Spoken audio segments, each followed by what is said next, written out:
Do you think that patients are always the experts in their own condition?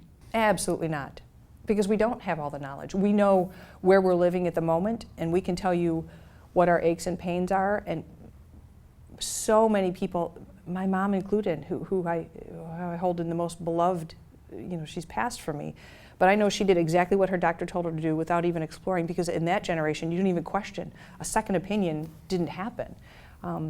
I felt sassy by going to get a second opinion myself, even though my child's life was at stake. I still felt like I was being a bit disobedient. But we kind of all have to evolve, and make a revolution for ourselves. Do you believe the patient needs to become more scientifically literate, more aware of their own disease and how they can help themselves?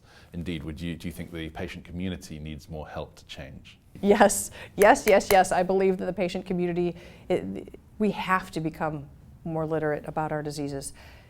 And it's not just the patient community, it's everyone surrounding, everyone spinning around them in their little environment.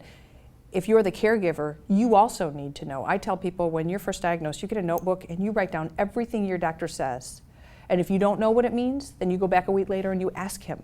You said this word, I don't know what this means. You have to push back. And if you don't know what it means, go look online. If you need to go to Dr. Google, go there. But really, there's a plethora of information out there. You can learn. You're putting medicine either in your veins or in your mouth that will change your life. Do you know what that's made of? Do you know where that came from? Why don't you? Well, you shouldn't just accept the fact that, okay, I'm going to be, a nurse is going to be putting this into my veins and it'll probably corrode my heart. Well, I have breast cancer. How on earth do those two things matter?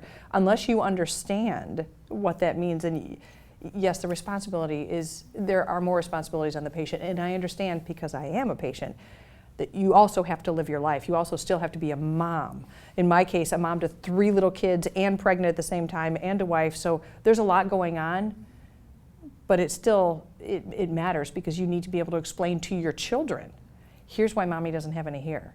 Instead of just saying, I don't know, my doctor told me. No, snap out of it. Woman up and get yourself a little bit of education and sit down and be able to tell your children, well, there are, the cancer is attacking me, but this medicine will attack the cancer, but will also hurt my hair cells for a little bit, but only for a little while. Like, you have to be able to explain to the people around you as well.